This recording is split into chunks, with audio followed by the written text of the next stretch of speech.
a minute. Get out, you know? And, That's 16 seconds. This is meeting's coming, right? He said he was going to New Orleans, but I'm not sure when it was that he was going. Well, we're having an executive session tonight. Oh, okay. is Samino Unless he's coming? phoning it in.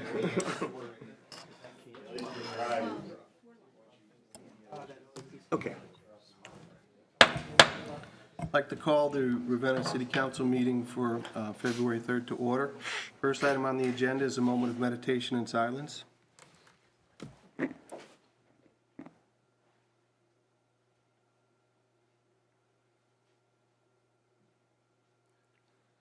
Please join me with the Pledge of Allegiance. Pledge allegiance to the flag of the United States of America and to the republic for which it stands, one nation, under God, indivisible, with liberty and justice for all. Ms. Greger, would you call the roll, please? Mr. Kelfie, Here. Ms. West, Mr. Moskin, Yes.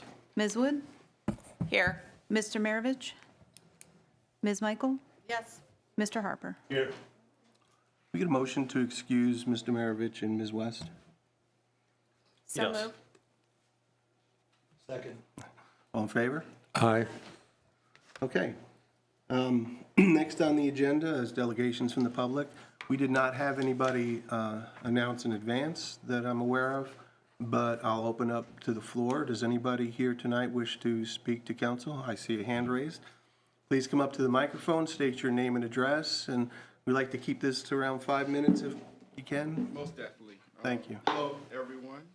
My name is Aaron Mitchell, and my address, I'm actually a visitor here to Ravenna. I live in Streetsboro, and I'm representing a nonprofit organization called the Beloved Community. Hello, members of council, mayor, and department leadership, and fellow good neighbors. I'm Aaron Mitchell, founder of the Beloved Community. The Beloved Community is a term popularized by Dr. Martin Luther King during his lifetime in activism. His definition of the beloved community evolved over time, but it was fueled by his faith that such a community was possible. King believed that creating a beloved community involves bridging the gaps between haves and have-nots, creating more hope for the forgotten, disadvantaged, and marginalized citizens of communities. Beloved Community Corporation is a faith-based nonprofit organization dedicated to offering community service for both youth and adults through experiential learning, supervision, spiritual guidance, and support. Our aim is to reduce recidivism, crime, poverty, and discrimination while fostering opportunities, social capital, freedom, and peace for all. Like many others, I was affected during the pandemic in countless ways that are too numerous to discuss at this time. However, despite these challenges, good neighbors throughout northeastern Ohio came together to help build the beloved community. They provided free clothing, food, household items, and appliances directly to families in need. Besides enhancing the appearance of our neighborhoods by removing street litter and cleaning up vacant lots and properties, youth and adult community service workers assisted seniors, children, and families by helping organize, staff, and manage free community-wide events such as holiday and sports activities. These initiatives aim to bridge gaps by uniting good neighbors, churches, community stakeholders, small businesses, and local officials to foster a safer, more informed, and more cohesive community where everyone feels cared for, valued, and welcomed. Thank you for your time. The Beloved Community Corporation is eager to serve you and the residents of Ravenna. We sincerely hope you will join us for our annual Easter meet and greet at 1 p.m. at Lake Brady Church in Kent, Ohio. Come meet our good neighbors, families, youth, and everyone for our free Easter egg hunt and Beloved Community fundraiser supporting our spring and summer programs. With respect, thankful. Thank you all. Thank you, sir. Are there others who wish to speak to council tonight? I did have a question for Aaron, if it was okay. Come back up, he's got a question for you. Hi, Aaron.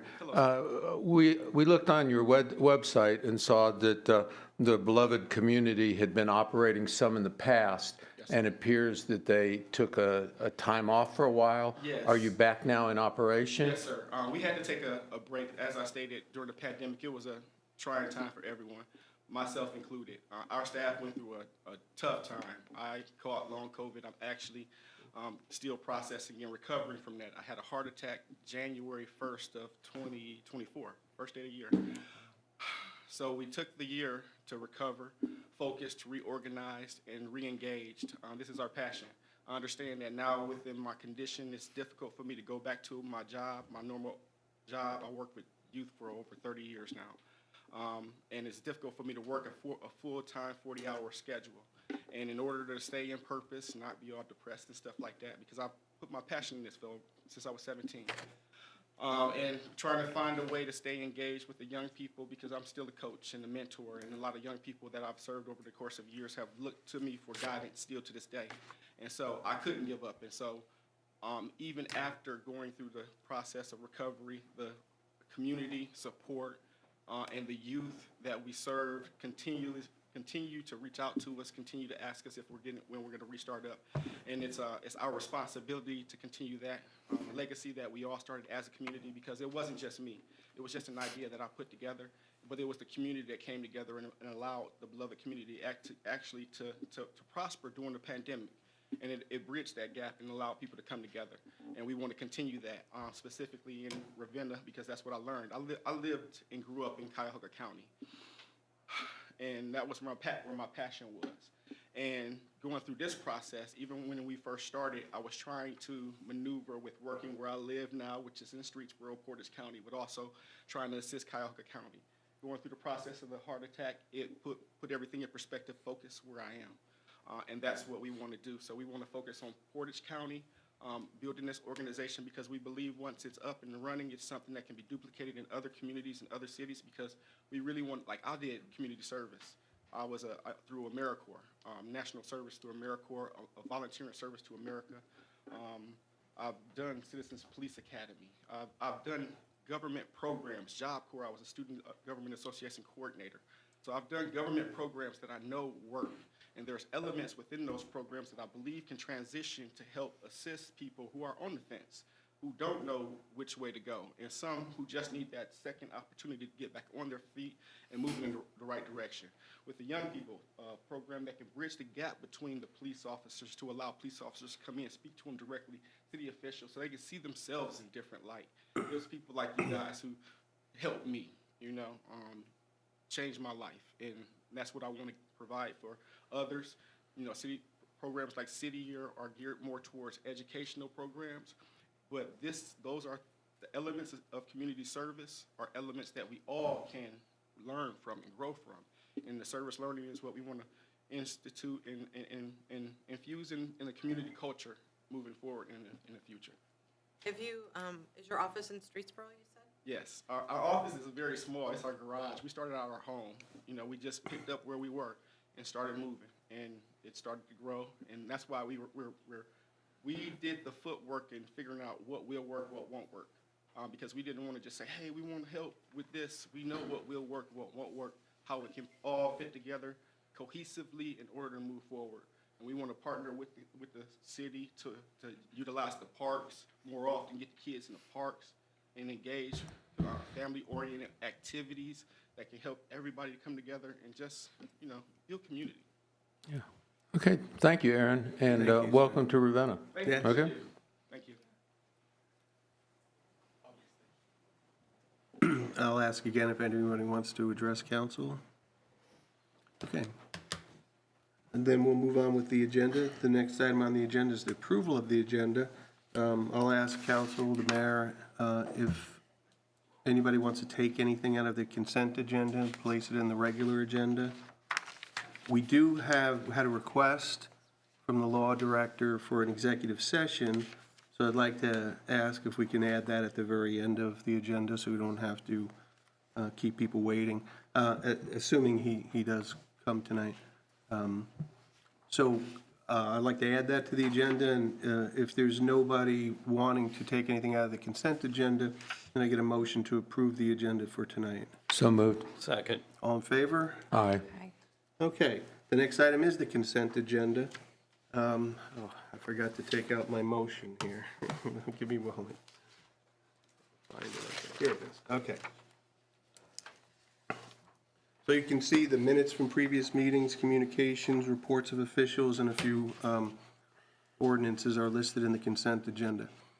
Is there a motion to dispense with the requirements of the city charter and the revised code of Ohio with reference to reading on 3 different days and adopting emergency clauses and approve the consent agenda?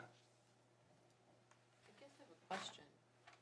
Okay. So, under the consent agenda, you have the communications approval, report of officials. So the communications from the Ohio Division of Liquor Control, are you including that in the consent agenda? Does that not need Just a the vote? communication. Okay, It's on the agenda, I believe, under new business, to vote on the communication we got regarding the application for a liquor license. I'm just gonna, yeah, it's under new business.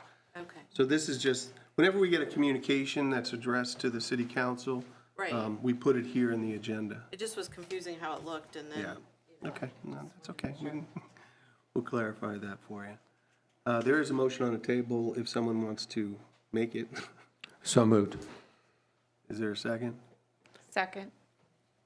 We get a roll call? Mr. Kelfy? Yes. Ms. Wood?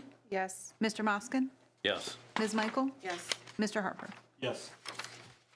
Okay, the consent agenda stands approved. Next item on the agenda is an invited city official. Tonight, we have Mike Reynolds from Utility Building.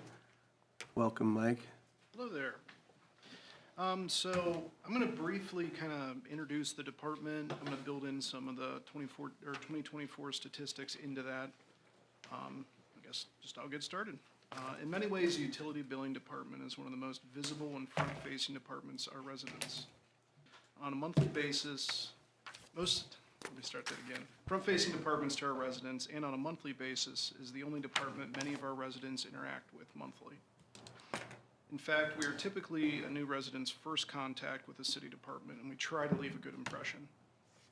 In 2024, we had over 7,200 residents make in-person payments at our window, which is roughly 600 per month.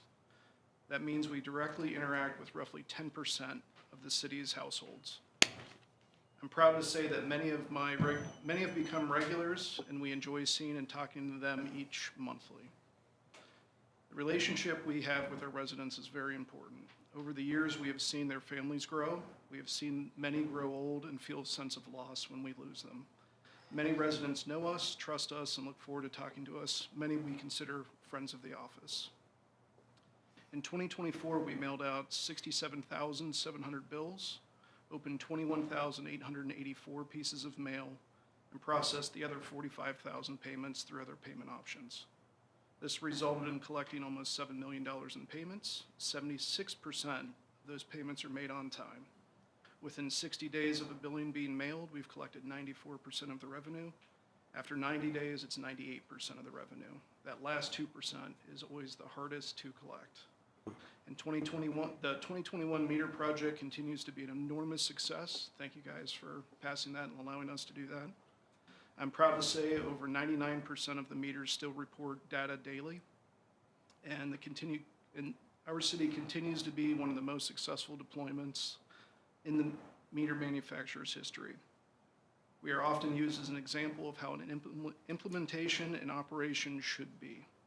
This doesn't happen by accident, and it requires hands-on attention daily by my small but efficient group of excellent staff. I cannot speak more highly of them.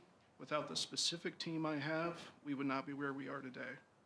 I have a long list of numbers and statistics I could go through, but I'm going to try to keep this relatively short and interesting. Our job is much more than just installing meters, billing, and collecting payments. In fact, that comprises just a small portion of what we actually do. Really, we're the city's first line of customer service. We tend to be many residents' first call when they need help from the city for anything, which means roughly 30 to 75 phone calls per day. We also answer many questions regarding other utilities like electric, gas, other cities. The city of Ravenna in Michigan, we get phone calls from them too. Birth and death records, where to get them, immunizations, city service schedules, recycling, city events, and meeting times. We also work with title agencies on final bill payment, assessment requests, and status updates. Occasionally, we get flooded with calls due to weather because of flooding, standing water, snow, frozen burst pipes. For example, the latest cold snap we had, and with our advanced metering system, we were able to notify over 100 residents of possible water leaks. Many were not aware that they had a problem. We also respond to many emergency calls for burst pipes, which requires immediate shutoff of the street because the valves in their home were too old and didn't work, or the valve itself was frozen. In some cases, turning off the water is very simple. The valve box is visible, lid comes off easily, no blockages, and we're able to get on the valve and turn the valve within minutes. More often than not, though, it takes 30 minutes or more to get the valve turned off to a property. It could be buried under the frozen ground, missing a lid, full of dirt, misaligned, or just the valve box is broken. Sometimes it requires coordination with our distribution department to bring in larger digging equipment.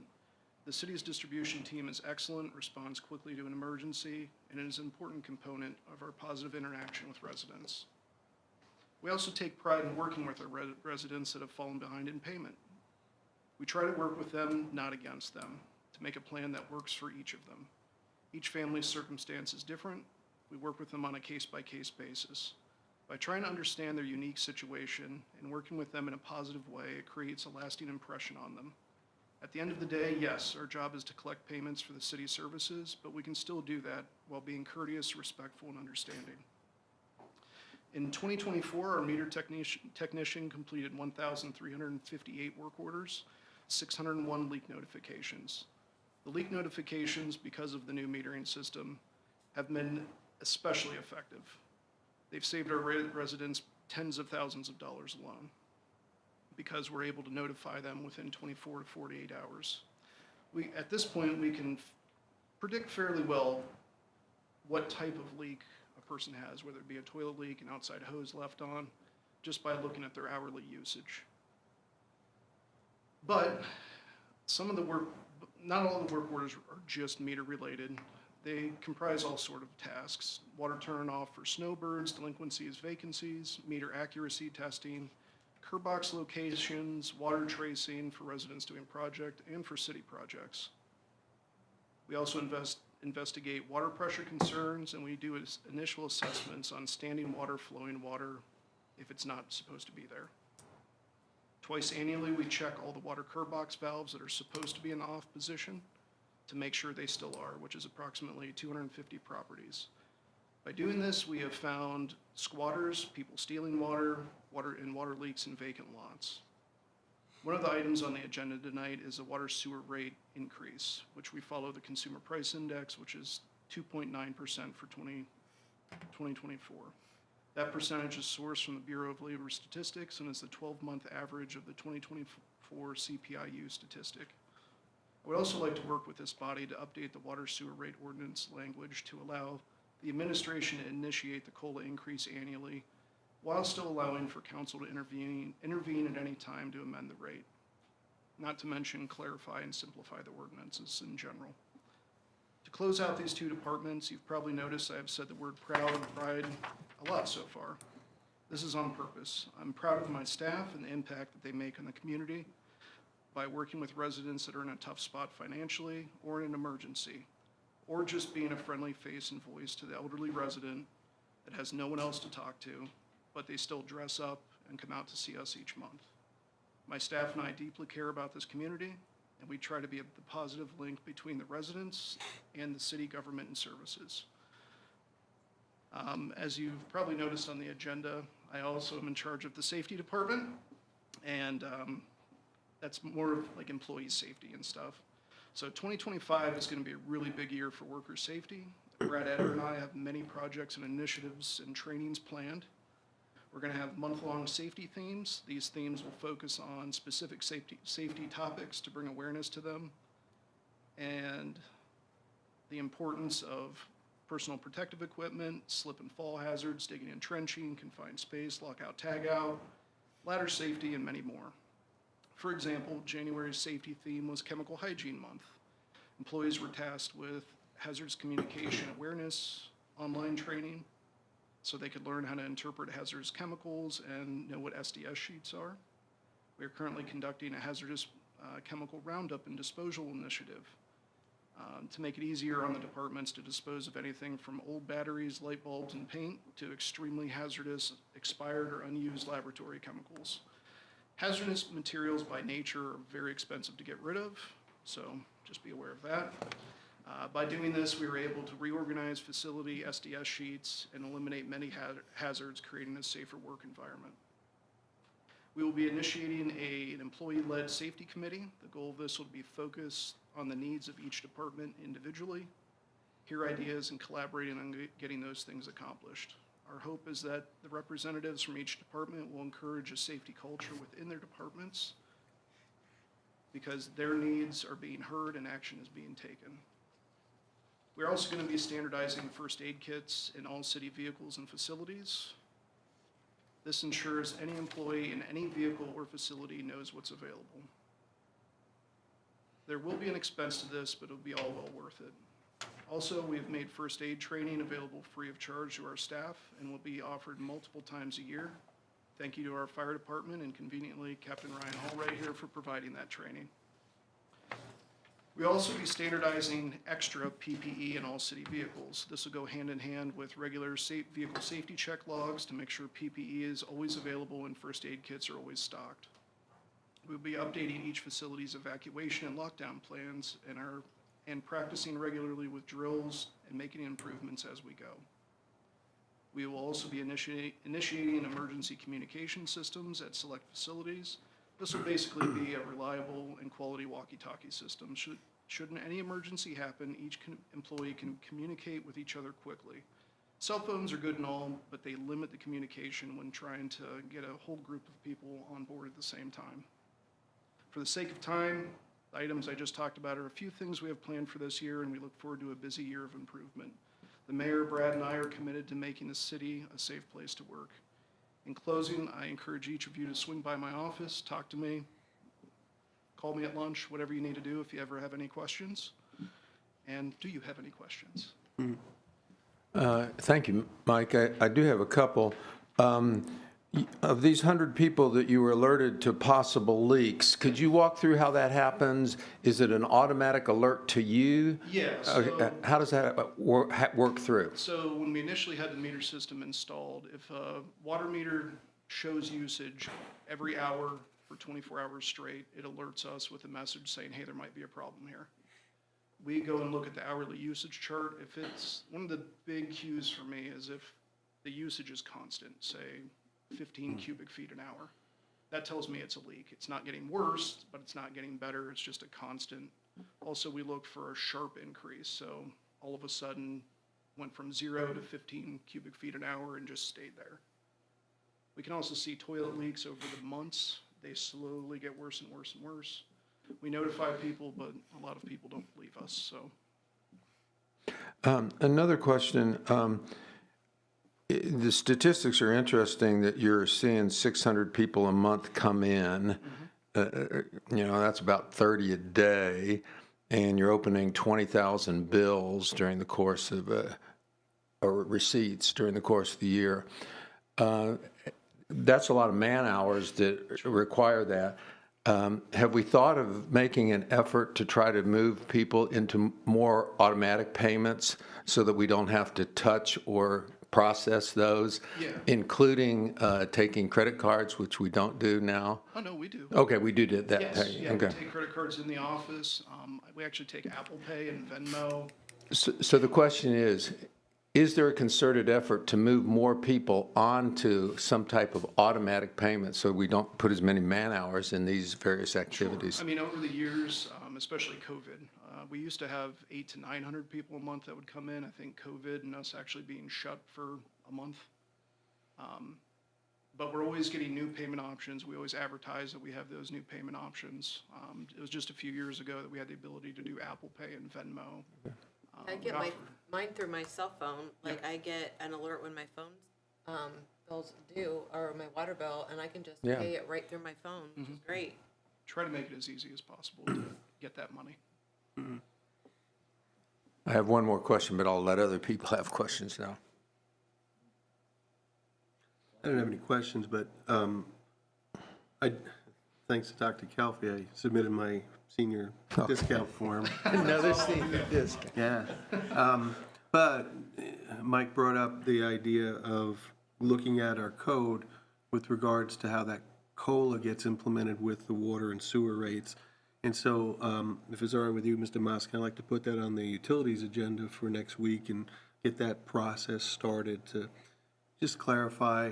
And I know, like, the water seems a little bit more clear, but the sewer is really It's complicated sewer and ordinance, confusing. I would like a chance just to clarify that whole thing in general, if I can. Okay. But it might take a little time Sure. to do that, but if it's okay with you, we'll start the process on Monday. Yes, that will be fine. Thank you. Just to clarify, because we do have many people watching online, what Mr. Karras was talking about was a discount of 10% off your water bill for senior citizens. And that is in effect. All you have to do is apply for it at the water billing department. There's a brief form to fill out. It'll only take a minute or two, and I encourage all senior citizens in Ravenna to take advantage of this great benefit which is offered. Yeah. Okay. Any other questions from council? Thank you, Mike. We really appreciate the update. Thank you. And if anybody does have any questions, you know how to contact Mike. Okay, we will proceed with the agenda. Next item is reports of committees. Committees will start at 6 PM next Monday, February 10th. The first committee up for report is utilities, Mr. Moskin. Yeah, there'll be 2 items on the agenda for sure. Okay. Mr. Maravich is not here for information systems. Is anybody else on the committee aware of? Okay, I guess, We have an item on the Right. agenda tonight for information systems on the new yeah, internet. and we'll talk about that, Okay. whether that's going to spur on a conversation Is there next anything week. for next week, though? We'll have to wait and see. Oh, here's Ms. Also absent tonight is Ms. West for planning. We will have a planning committee. I've got a couple of items that we need Okay. to continue to discuss. Excuse me. Committee of the whole will be Tuesday, February 18th, starting at 6 o'clock, or actually it'll be right after the public hearing we have for the design review guidelines. Next is public health and safety, Ms. Michael. To be determined. Personnel, Dr. Calfee. No meeting next Monday, thank you. Community and Economic Development, Ms. Wood. To be determined. Do we have an update from the cemetery? Yes. Oh, did we miss, I'm sorry, missed, how do I always miss streets and sidewalks? Let's let Mr. Harper. We will be having a meeting. Okay, thank you so much. My apologies. I think it was the coughing that threw me off. Back to the cemetery. Okay.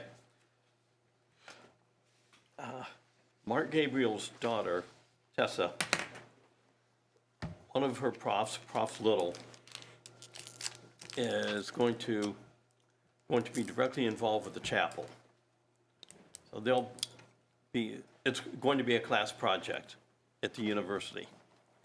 And the nice thing is they'll be going in, doing all the measurements, a type of an assessment, which is going to be really nice, and then there'll be another, I believe, specialized engineer going in much later to figure out possible costs on what the long-term would be. But the nice thing is, the beginning part will be a class project from the University of Kent.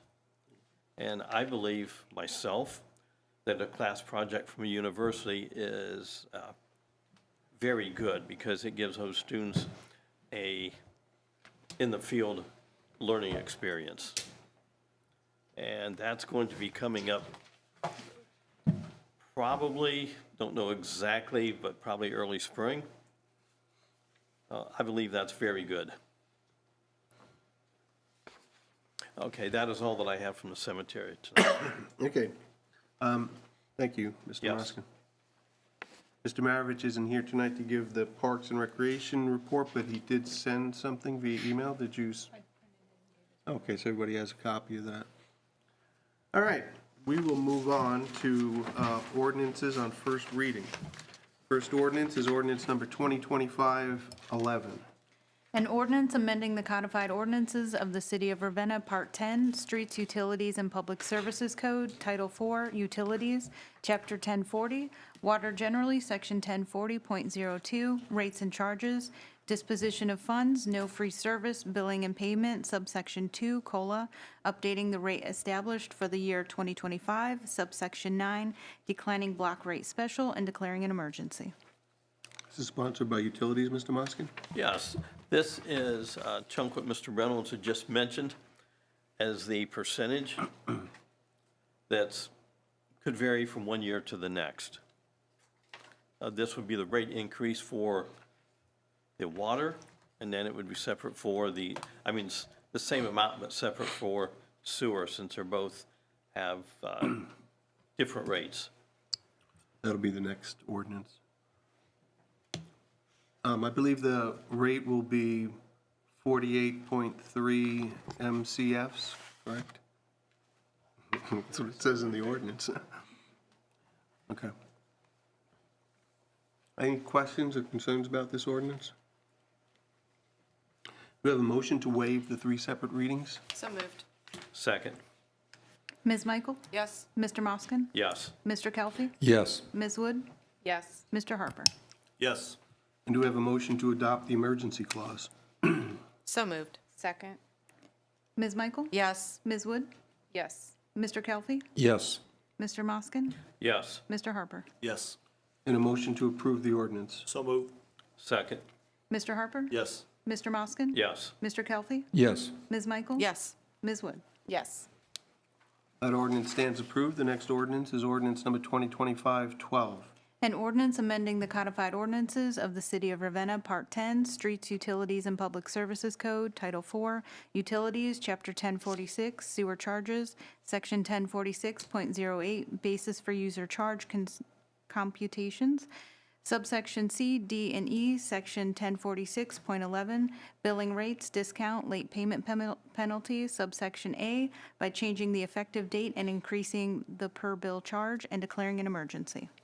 This is also sponsored by Utilities. Mr. Moskin. Okay, this is quite similar to the previous, but this is for the wastewater, same percentage, 2.9% this calendar year. Better specify that.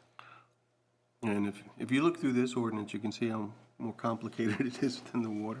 Well, the sewer, there's a lot more into that. Right. Questions or concerns about this ordinance? Do we have a motion to waive the 3 separate readings? So moved. Second, Ms. Michael? Yes. Mr. Moskin? yes. Mr. Kelly? Yes. Ms. Wood? Yes. Mr. Harper? Yes. A motion to adopt the emergency clause? So moved. Second. Mr. Harper? Yes. Ms. Michael? Yes. Mr. Kelly? Yes. Mr. Moskin? Yes. Ms. Wood? Yes. And a motion to approve the ordinance?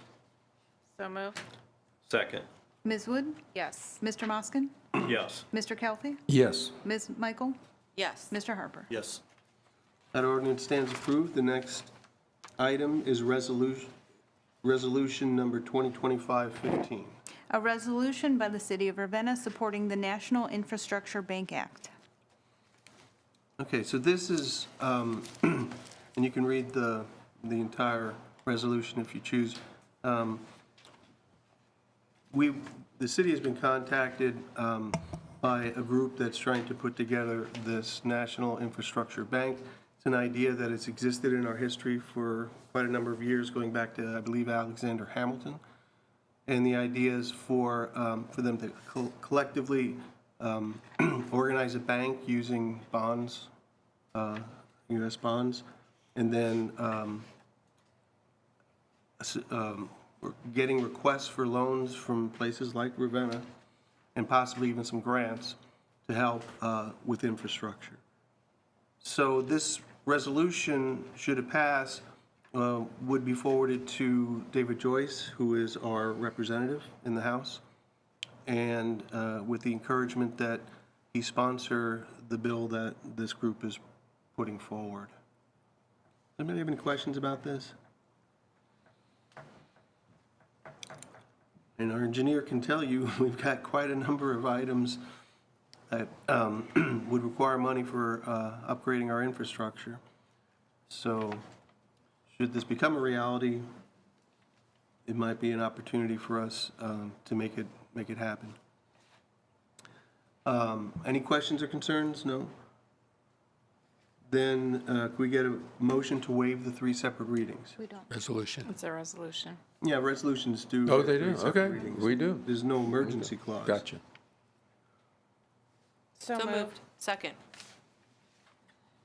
Ms. Wood? Yes. Ms. Michael? Yes. Mr. Kelly? Yes. Mr. Moskin? Yes. Mr. Harper? Yes. And a motion to approve the resolution. So move. Second. Ms. Wood? Yes. Ms. Michael? Yes. Mr. Kelly? Yes. Mr. Moskin? Yes. Mr. Harper? Yes. The resolution stands approved, and it will be forwarded to David Joyce for his consideration. The next ordinance is ordinance number 2025-18.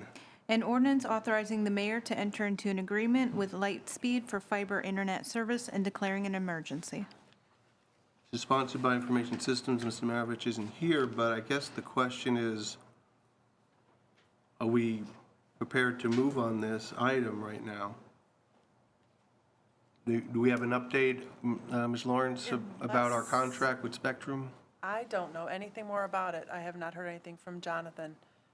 We did clarify that the contract we were talking about last time was 5 years and is going to be complete in February of this year, which we are in. So Jonathan is working on it, but I do not have an update, so. Did he email everybody? I don't believe he's I'll communicated have to with get an us. update from him. Pass along. Just for the sake of being a little bit cautious, I think it might be premature to approve this. If there is some contractual agreement that we have in place that would supersede this, that would be a bit of a problem. Yeah, there are things he's working on before he goes ahead with Lightspeed, and I don't understand all the infrastructure that he's doing right now, so. Okay. So my suggestion is just to leave this on. We can always come back to it for a second reading next month. Okay, no objections to doing that? No. Then we'll move on to the next ordinance, which is ordinance number 2025-19. An ordinance authorizing the fire chief to purchase a new 2025 Chevrolet Silverado for the fire department and declaring an emergency. This is sponsored by Committee of the Whole. Yeah, well, it was, Chief Chappell called me. He was short by a couple $1,000s on the money that was allocated for a new vehicle. And the vehicle that fit exactly what he needed to kind of speed this up so that he was able to get this vehicle. If I'm not mistaken, the vehicle he currently has, he wanted to pass down to the commander? Is that correct? Okay, so he wanted to pass that down to the commander, and then he would take the upgrade. The only question I have, are you guys going to have room for these vehicles? Because you know the situation, you don't have rooms. Okay, I just was concerned, I mean, if, you know, that you guys know the situation right now, is this going to be a problem getting the new vehicle? I don't want to hold it up, but just so you know, we know that you don't have room right now, so just. So the ambulances have narcotics, which have to be locked up within a bag. Fire trucks have water, which we can't leave out in the elements. The chase vehicles, which that would be a chase vehicle, do not. And as much as we don't like them to sit outside, we try to keep everything inside, but I believe we would utilize the outside front bay. Okay, So it would be a shift commander. So the guy in charge of the day would be driving that top. so that's who would be driving it? Okay, I was a little worried. Because we do everything we can to help the fire department. We always have with both police and fire. I believe the whole time that I've chaired this committee, we've done everything to accommodate and help you guys. So just wanted to put that out there. Okay. So just for clarification, this is not the original vehicle, No. And the original vehicle that was being requested was more than allocated, By $2,000 was all. but this one does not require, This is, right, this is a different vehicle. It's only 53. okay, yeah, I So saw they that. changed it? Yeah, so it doesn't require an Because he didn't call and tell me allocation. that, so I apologize. That's okay. It's- So we don't need then the, Well, we have the ordinance in front of us, we'll go ahead and vote on that, but we don't have to make an appropriation for extra money for it. okay, that's even better. So, okay. Yeah, the money was already, he was in a panic when he called me because he was worried he was not going to get the vehicle because of that $2,000 difference. And we were trying to rush and do everything we could so that, we could help. Okay, well, I feel better. He still wants to purchase the vehicle this week, so he needed the authorization Okay. to purchase. So either way, he needed the ordinance. It's all good. Any questions or concerns about this ordinance? Do you have a motion to waive the 3 separate readings? So move. Second. Ms. Wood? Yes. Mr. Moskin? Yes. Mr. Kelly? Yes. Ms. Michael? Yes. Mr. Harper? Yes. And a motion to adopt the emergency clause? So move. Second.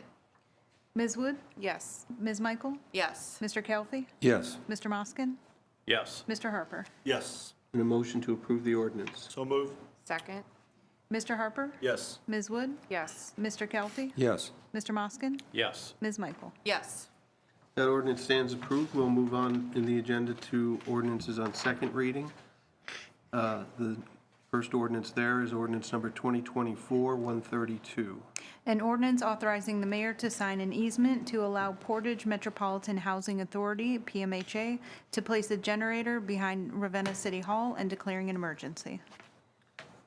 This is sponsored by planning, but as I understand it, we do not have the easement agreement.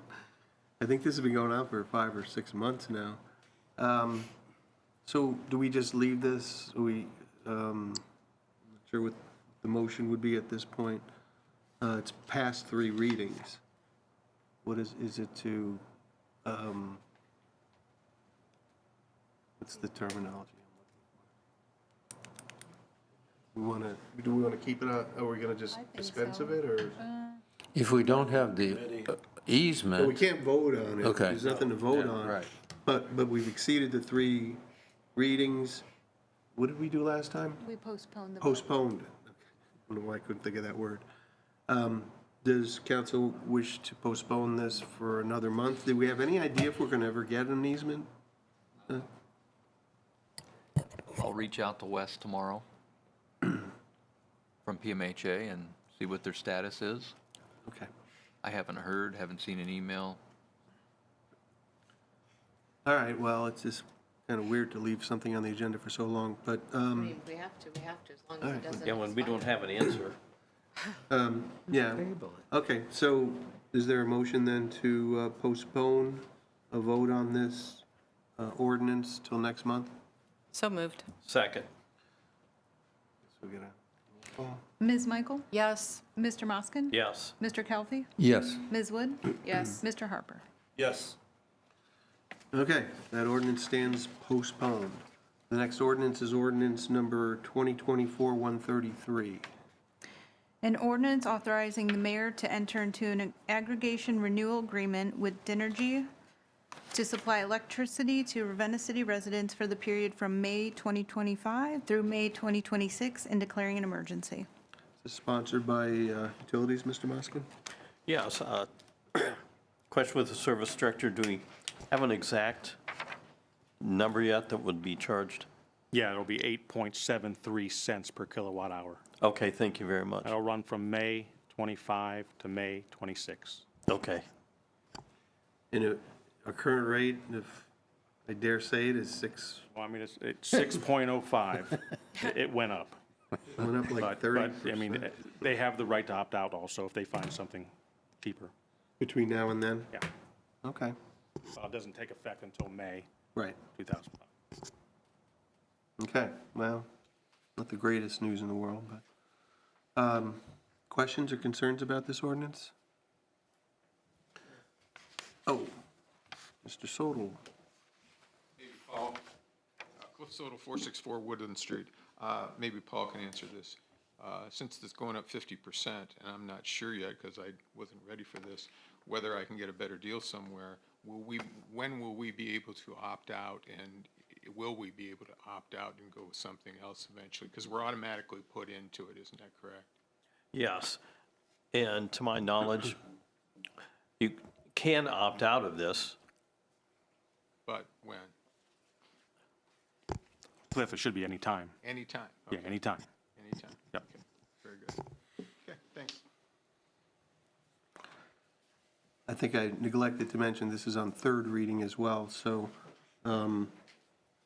we don't need a motion to waive the 3 readings, but can we get a motion to adopt the emergency clause? So move. Second. Ms. Wood? Yes. Ms. Michael? Yes. Mr. Kelfi? Yes. Mr. Moskin? Yes. Mr. Harper? Yes. And a motion to approve the ordinance? So move. Second. Ms. Wood? Yes. Ms. Michael? Yes. Mr. Kelfi? Yes. Mr. Moskin? Yes. Mr. Harper? Yes. Okay, that ordinance stands approved. The last ordinance on third reading is ordinance number 2024-146.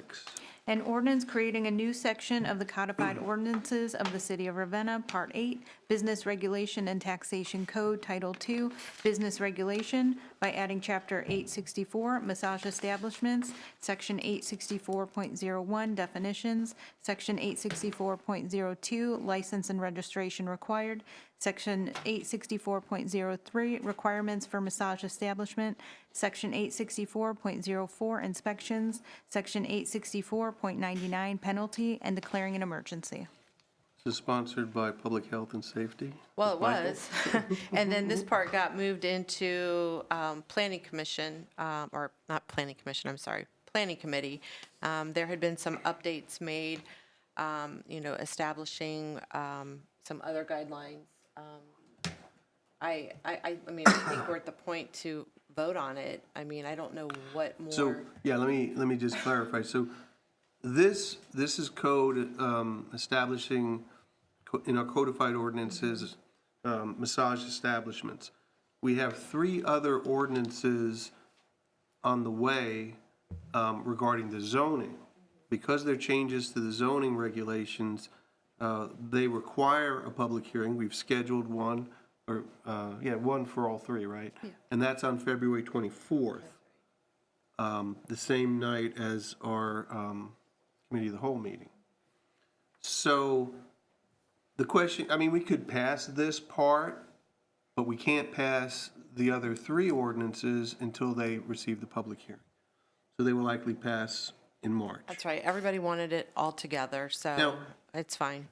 Also, we do have some special guests that are, I'm hoping, or I know one is able to come next week, but possibly a couple more, that are part of the anti-human trafficking task force and legislative at the state level that have worked very diligently to improve different legislation and zoning codes and things like that across the state.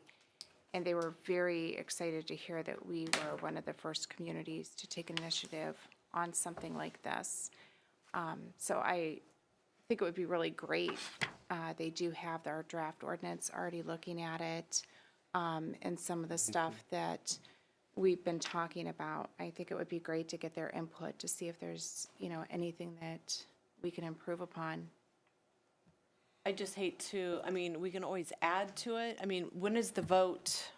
So we have the public hearing. Of the 24th. The 24th, and they're supposed to come when? Next week. Then it would have to go. Next week. They're going to be here before the public hearing. Okay. I just don't want to, I mean, if we can add something, that's, I'm all for adding, but I don't want to tie up the ordinance that we've been working on months upon holding off getting it passed, if it's going to affect anything on that part of it. Yeah, well, But I'm all for happy, adding and having them look in, because once we create an ordinance, we can always add to, but I'd like to have something in the books at some point. It's just struggles. It's driving me crazy. It's taking so long. I get your I frustration. am very frustrated. My recommendation, though, in spite of your frustration, Yeah, yeah. unfortunately, is to bundle these together and bring them all for a vote in March. It just seems more efficient. We can handle all the items, the zoning, we'll have the public hearing by then, and we'll have some good Yeah. input. And As you long know, as it I'm doesn't always, hold you know, anything up. other people quote me for some reason saying we want to get it right, so why not, if it's just going to be a few extra weeks, why not do it and get it right? So, if that's okay. I mean- It's everyone's Okay. opinion, it's not just mine, so. So since this is on third reading, we would need a motion, as we did for the other ordinance, to postpone this for another month. So moved. Second. Mr. Kelfi? Yes. Ms. Wood? Yes. Mr. Moskin? Yes. Ms. Michael? Yes. Mr. Harper? Yes. All right, and that ordinance stands postponed. We move on to old business. Does anybody have any old business to present tonight? I do have a question. Have we started, I've received several phone calls, and actually I've had people wanting to take vacation time off, and I advise them not to do it yet, on the trash pickup, since that this is the year that we are supposed to be doing trash pickup for the residents.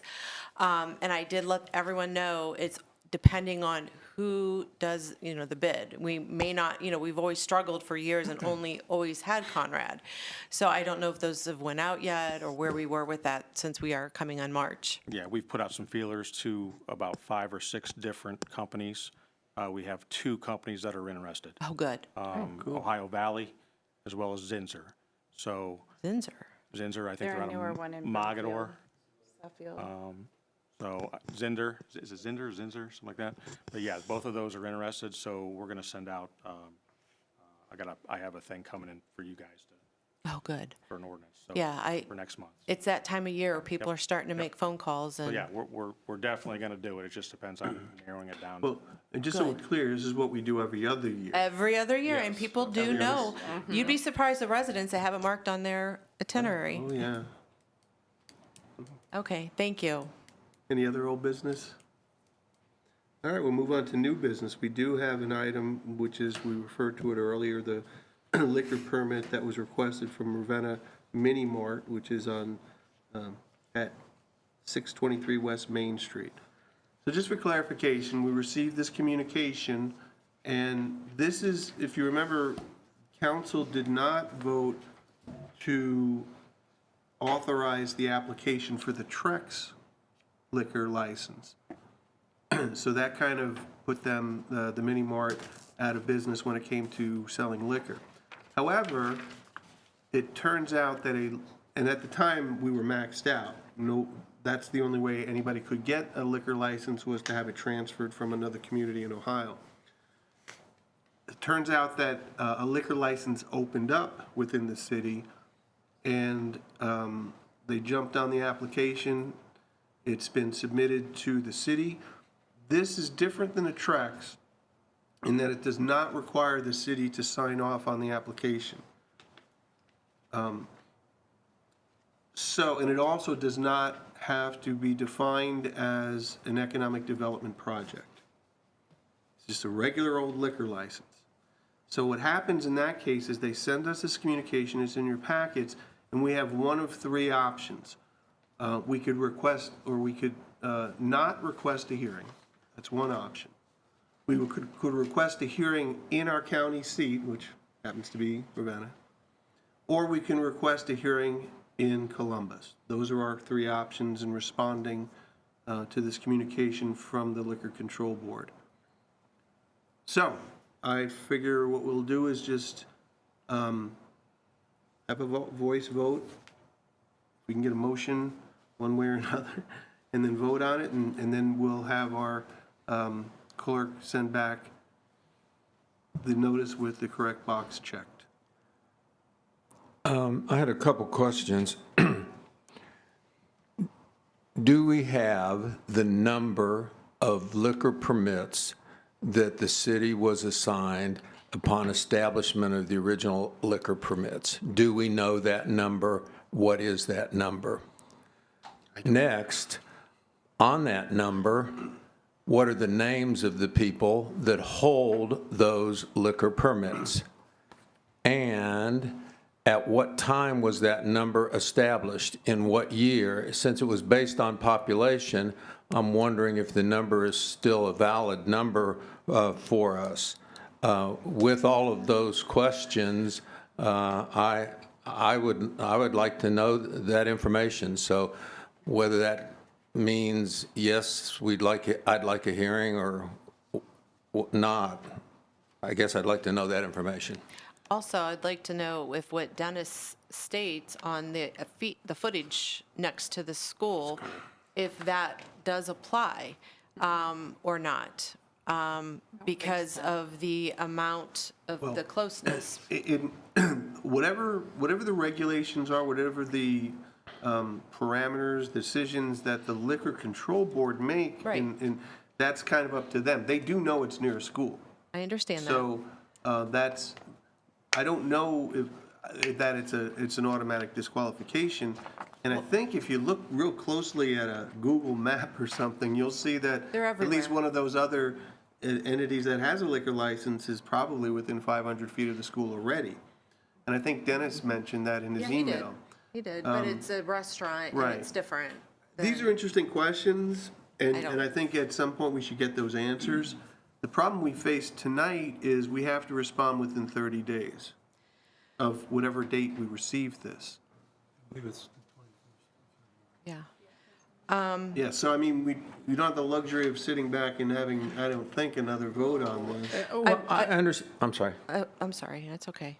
I will say, I found it interesting that the city of Akron is now, they've passed an ordinance on building too many of these showing up now, of these types of mini marts, because they do prey on poverty, they take advantage of poor people, they are not really what you want to see in your neighborhood. Unfortunately, it's true, and there are statistics behind it.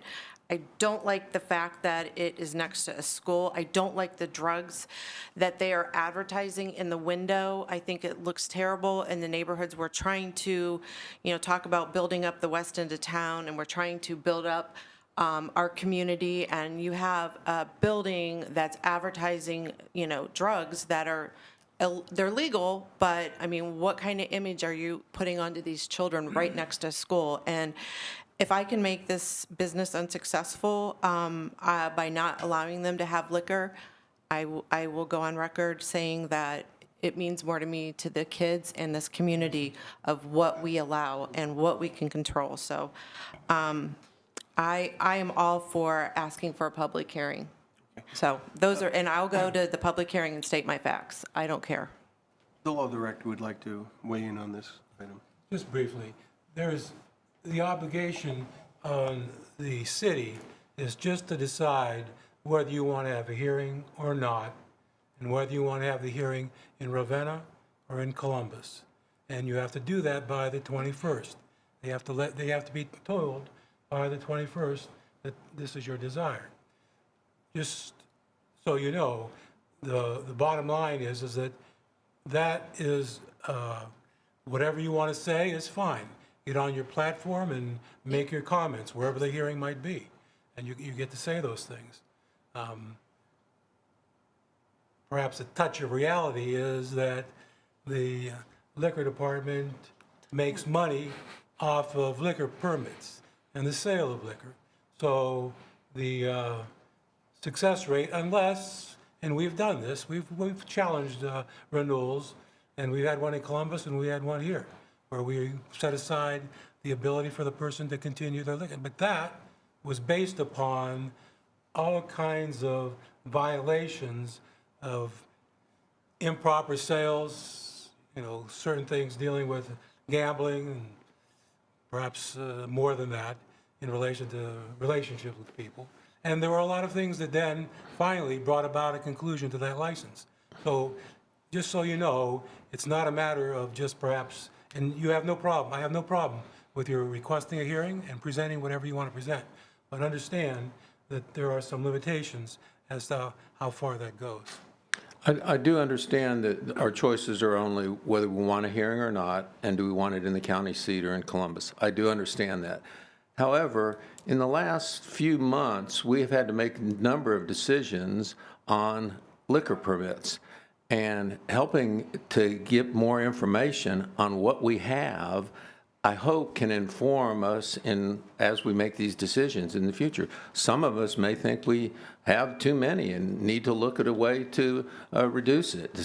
Some of us may be fine. But if we don't have the information, I don't want to come into a situation again where we have to make a decision and I don't know what I'm talking about. So that's why it's important to me. You're just interested in the number of permits, who holds those permits, Number of permits, and who holds them? who holds those permits, and when was the number establishing the permits in Ravenna enacted, and on what criteria?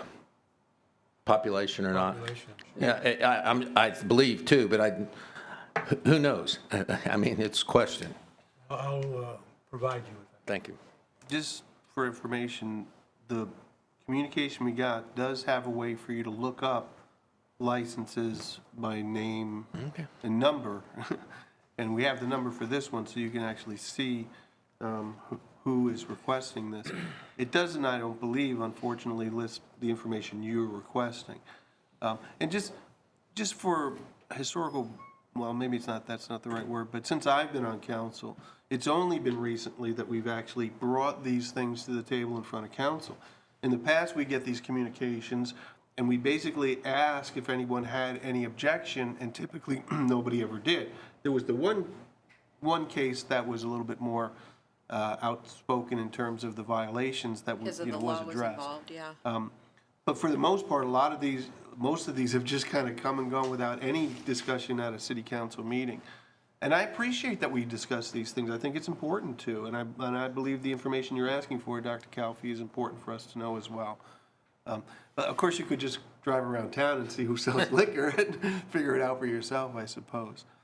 All right, so getting back to the business at hand, what is, oh, I'm sorry. Oh, I didn't see your hand there. Mr. Sodal, feel free to come up and make a comment. Sodal 464 Woodland Street. Can we find out where the liquor license came from? This is not a transfer. This is a brand-new application for a oh, you mean who gave up the license? Yeah, I don't know that. Was it from the city? Maybe you could find that out. It would have to be. Yeah. Yeah, It'd I have to be from figured. the city, but who gave up their license? Yeah, I don't know that they tell us when a license is given up. Well, it'd be kind of nice to know, because then takes out the question out of it if there was one. Well, Mr. Calfee's the same way. He'd like to know who they are, and I'd like to know where it came from. well, I'm pretty sure the Liquor Control Board wouldn't engage or entertain this application unless there was one available. So they know who gave up the license, but I don't know, they don't tell us. Since everything they do is based on money, I wouldn't put it past them. Okay? All right, what does council want to do? I'm in favor of a public hearing. Okay, Here or in Columbus? That's my question. They're more than willing to come here. Oh, okay, okay. Well, here is fine.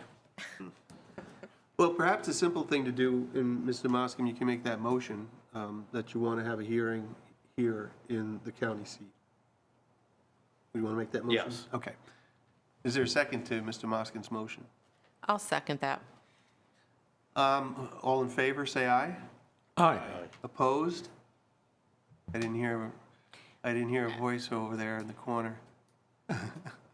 I'm okay with a hearing here in town. I just hope that everyone's prepared to be there.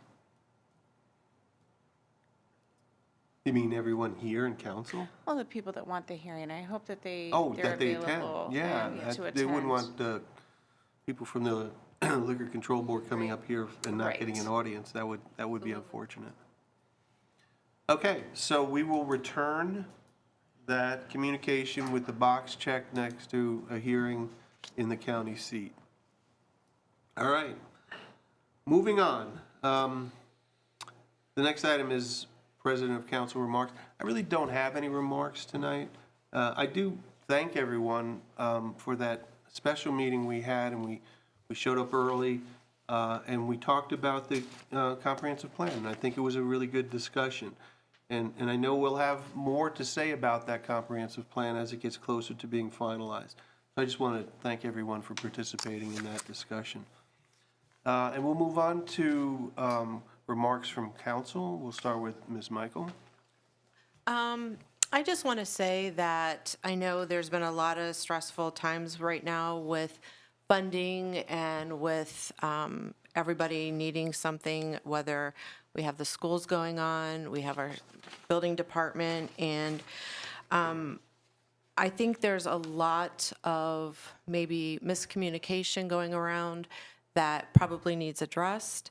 If anybody ever has a question on where I stand, meaning anybody on council, on anything, I request that you come to me or you come to me directly, because I've always been an open book as far as where I stand and my views.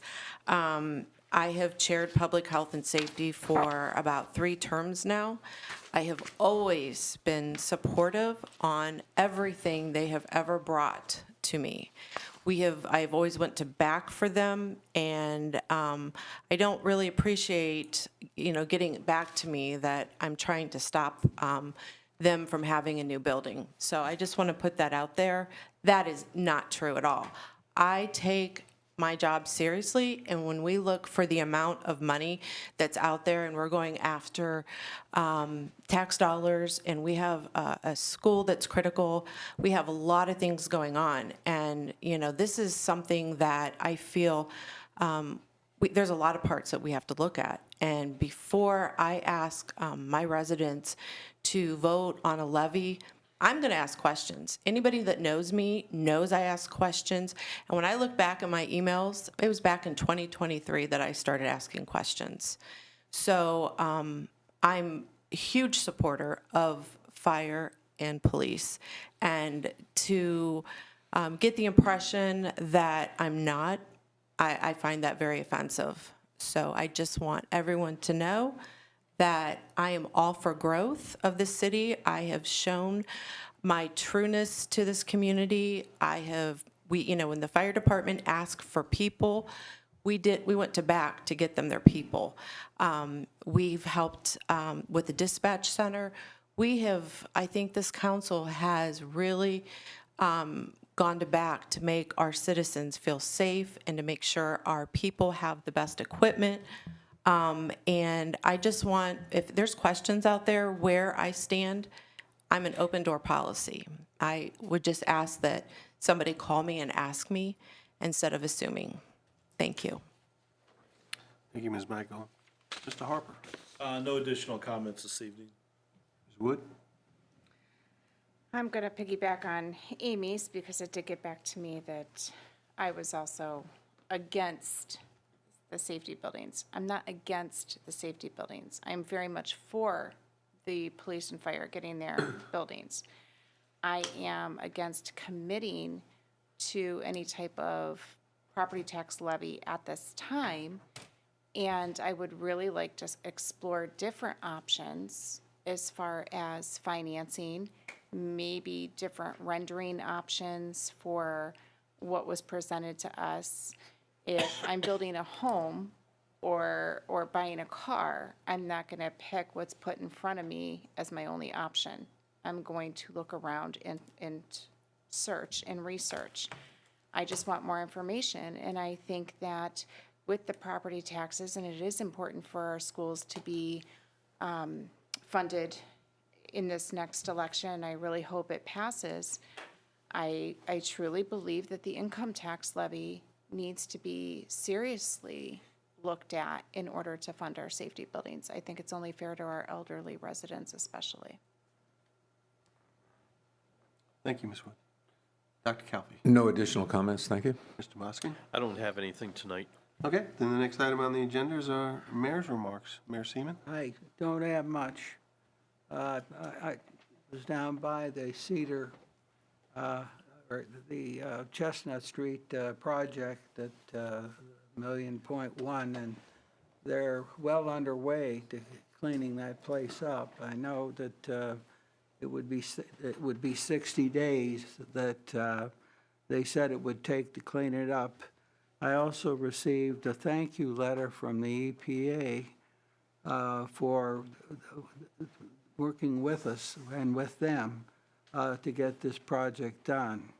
It's $1.1 million to get this project taken care of, and it's been a challenge for everybody.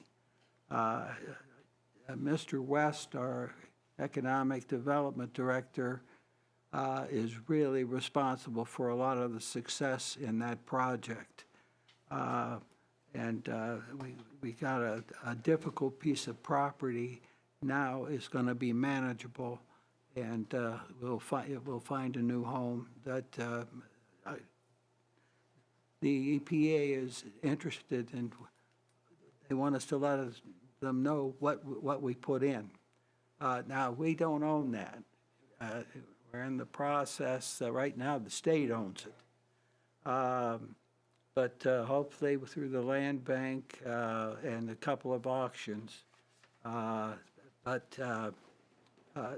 It's just a big relief to me and the folks that have been involved with this project, because I wasn't sure at one point how we were ever going to get to the bottom of that. But we're very grateful to the Ohio EPA for what they did. Mike, I want to point out, Mike did an excellent job here tonight. And water's something that the people are interested in. I asked you at one time, what does a gallon of water cost? And as I recall, it was like 0.003. Way less than a penny per gallon. Yeah. It's, I think you can buy one of those big ones for about a nickel with that. But keeping the water, this is very important to the city, and people forget about that because it almost always works. But we have a lot of people that are responsible for keeping it safe, and Mike does a lot of the background work, and he's very good at doing mathematical things. So I appreciate your efforts here tonight, and you saw the real deal. He's like that all the time. Last night on television, I was watching in North Canton, and I didn't catch the whole thing, but they were badly defeated, and not badly defeated, they barely lost for a new fire station that they wanted to put in. And they have changed their tactics, and I think it behooves us to contact them and talk to them, but they're going the direction, I believe they're going the direction that you were suggesting, but they were also making some commitments to their people, saying that they would not be back for another levy for X, those sorts of things, and that'll be on the ballot in May, but it was very interesting to see that they did come back, because when I saw the interview when they left, they were pretty dejected. They'd spent a lot of money on a piece of property, and now they own a piece of property but no fireplace. So at that time they were talking about selling it or getting something else done. So they're trying to get this taken care of. But I think we can check. People are very eager to share their miseries, I guess, with that. I'll stop at that point. Thank you. Thank you, Mayor. Okay, we've put on the agenda and had a request for an executive session by the law director. Can we get a motion to go into executive session? We have legal matters pending or imminent? Well, there are several pending. We actually have a new case that was just recently filed. Great. Okay. So I want to discuss those. We need a motion. So moved. Okay, a motion to go into executive session. Make a motion to go into executive session for pending legal matters. Thank you. Thank you, Matt. Well done. Second?